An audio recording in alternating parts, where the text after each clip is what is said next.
9th episode के starting में हमको दिखाया जाता है कि बहुत सारे वॉरियर्स एक जगह पे इकट्ठा है बेबीलोन में, जिसमें कुछ लोग मर्सनरीज हैं और कुछ लोग फॉर्मर होली नाइट हैं और कुछ लोग होली नाइट से नफरत करते हैं। सब लोग एक ही जगह पे गैदर हैं। और अगर आपने इससे पहले वाली वीडियोस नहीं देखी हैं तो डिस्क्रिप्शन पे लिंक है, आप वहां जाके देख सकते हैं। और फिर फेट बोलता है कि ऐसी जगह मेरे लिए बिल्कुल परफेक्ट है। फिर बेबीलोन के वॉरियर्स रॉक्सी का वहां वेलकम करते हैं और अच्छे से स्वागत करते हैं उसका। और एक वॉरियर जिसका नाम नॉर्थन अली स्टार होता है, वो रॉक्सी से आके माफी मांगता है कि हम लोग उसके फादर को नहीं बचा पाए।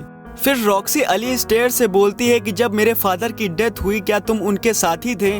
तो अली स्टेयर बोलता है कि जी हाँ, मैं उनके साथी था। और फिर रॉक्सी बोलती है कि ये सब बातें पुरानी हो चुकी हैं और अब मैं अपने फादर की फुट स्टेप में चलने के लिए यहाँ आई हूँ और हम लोग मिलके गालिया को प्रोटेक्ट करेंगे साथ में। और फिर हमें फेट को दिखाया जाता है जो बोल रहा होता है कि इस प्लेस में रहना हम लोग के लिए बहुत ही ज्यादा महंगा है। और तभी ग्रीड पास में एक शॉप पे एक सॉर्ड का कवर देखता है जो उसको बहुत अच्छा लगता है।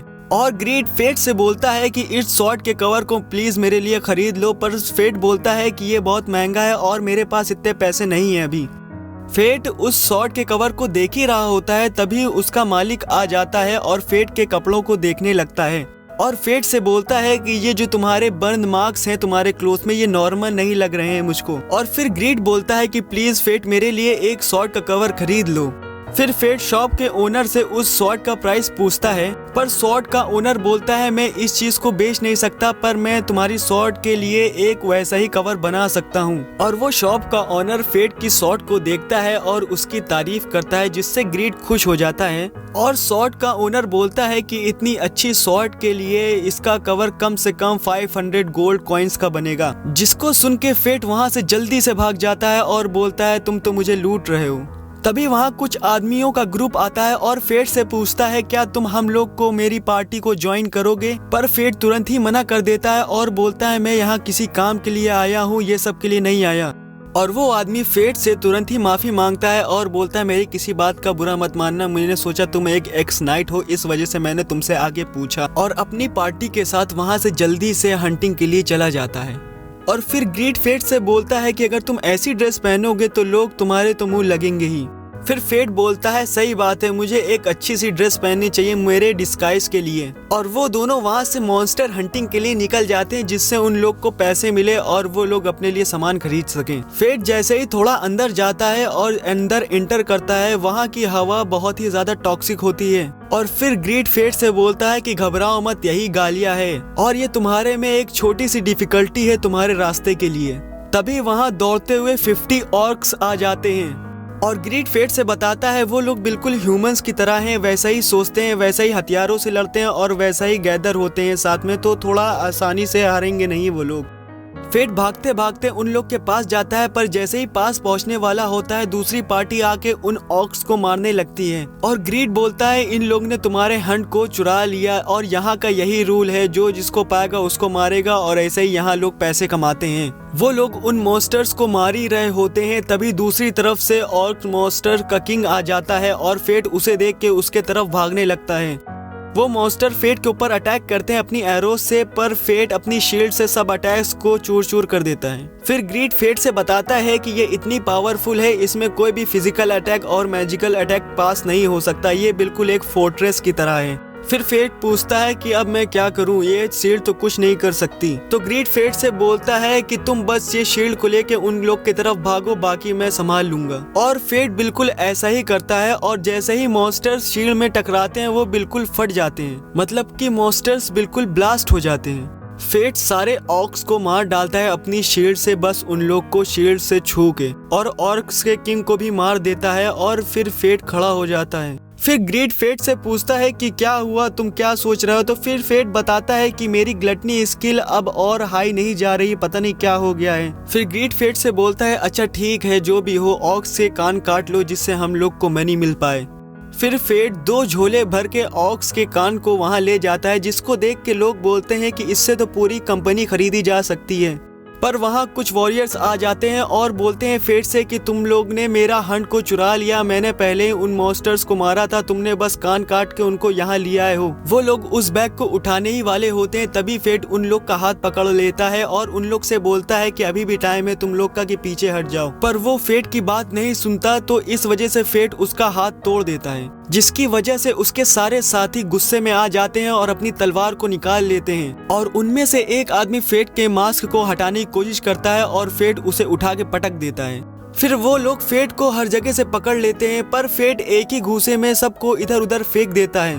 और तभी पीछे से फेट के हेड पर किसी ने अपनी स्वॉर्ड को फेंक के मारा था, पर फेट देख लेता है और उसके अटैक को रोक लेता है अपने बैग से। और फिर वो जैसे ही चार्ज करता है फेट के ऊपर फेट को मारने के लिए, फेट उसके बॉल्स पे एक लात मारता है, जिससे ग्रीड बोलता है कि बस इसका काम खत्म हो गया। फिर फेट मॉन्स्टर्स के ईयर्स को कैश इन कर लेता है, जिससे फेट को 100 गोल्ड कॉइन्स मिलते हैं। फेट अपना प्राइज लेके जा ही रहा होता है, तभी वहाँ पे रॉक्सी आ जाती है और उससे पूछती है क्या तुमने ही इन लोगों को मारा है। और रॉक्सी फेट से बोलती है क्या तुम ही इस चीज के लिए रिस्पॉन्सिबल हो, और फेट की तरफ आने लगती है। रॉक्सी को देख के फेट घबरा जाता है, पर फिर फेट अपने आवाज को बदलते हुए रॉक्सी को सारी सिचुएशंस बताता है और रॉक्सी बोलती है अच्छा तो ये इन लोग की गलती है। और फिर रॉक्सी वहाँ के वर्कर्स से भी पूछती है क्या ये बात सही है, और वो लोग हाँ बोल देते हैं। और फिर रॉक्सी फेट से सॉरी मांगती है और बोलती है मुझे बस ये सब करना होता है अपनी ड्यूटी निभाने के लिए, क्योंकि यहाँ ज्यादा होली नाइट्स नहीं है।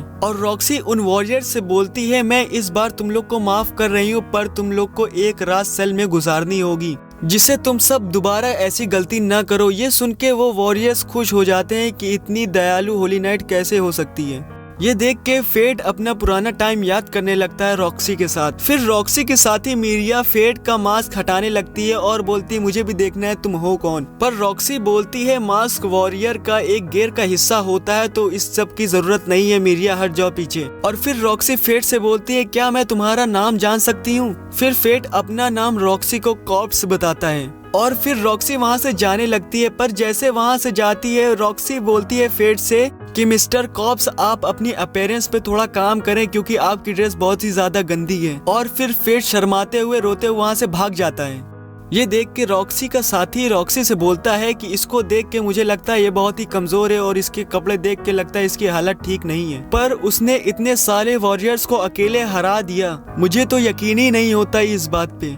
फिर फेट सैड होके स्ट्रीट पे चल रहा होता है और बोल रहा होता है रॉक्सी मुझे बिल्कुल पसंद नहीं करती। तो ग्रीड उसकी ये बात सुन के बोलता है ये तो उससे अच्छा ही है ना, कम से कम तुम पकड़े तो नहीं गए। और ग्रीड फेट से बोलता है कि अब हम लोग के पास इतने पैसे हैं तो प्लीज मेरे लिए वो शॉर्ट का कवर खरीद दो ना। और तभी फेट देखता है कि बहुत दूर से वही शॉप का ओनर फेट के पास भागा चला आ रहा है और फेट से बोलता है कि तुम मेरे गेट्स अपने बैटल में यूज करो, मुझे बहुत ही ज्यादा अच्छा लगेगा। और फेट से पूछता है तुम वही हो ना जिसने इतने सारे मॉन्स्टर्स को मारा है। फेट बोलता है हाँ मैं वही हूँ। फिर फेट उससे उसका नाम पूछता है और वो अपना नाम जेड स्ट्रैडोस बताता है और मैंने अपनी वर्कशॉप बस 3 महीने पहले ही बनाई है।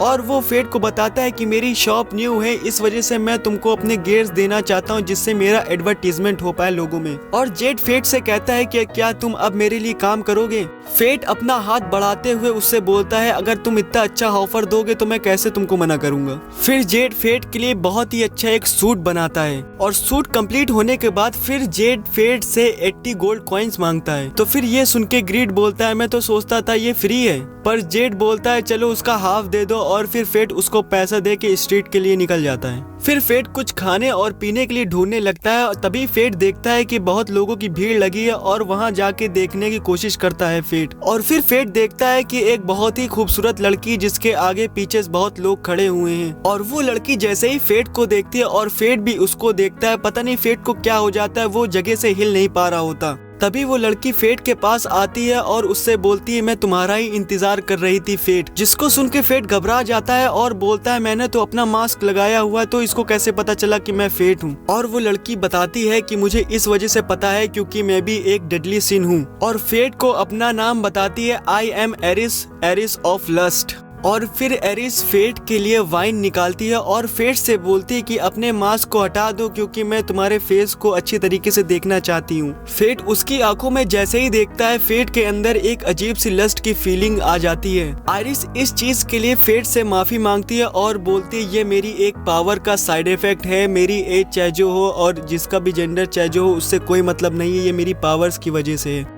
और फिर आयरिस फेट के साथ चेयर्स करती है और फेट उसकी खूबसूरती देख के अपने लस्ट को काबू नहीं कर पा रहा होता। फेट आयरिस से बोलता है तुम्हारा क्या मतलब था कि तुम मेरा इंतजार कर रही थी। तो आयरिस फेट से बताती है कि मैं तुम्हें बहुत लंबे टाइम से देख रही हूँ, जब तुम कैपिटल में थे और तुम्हारे पास कुछ भी नहीं था तब से मैं तुमको देख रही हूँ। तो फेट उससे बोलता है क्या तुम इतने ही लंबे टाइम से मेरे ऊपर नजर रख रही थी। तो आयरिस बोलती है कि जब तुम्हारी ग्लटनी स्किल अवेकन हुई थी मैंने सोचा था कि शायद मैं तुमसे कांटेक्ट करूं, पर मैंने इसका उल्टा डिसीजन लिया क्योंकि मुझे पता था तुम ग्रीड से पहले या बाद में कभी भी मिलोगे जरूर। मगर फिर फेट बोलता है अगर तुम्हें ग्रीड के बारे में पता है तो तुम्हें माइंड के बारे में भी जरूर पता होगा।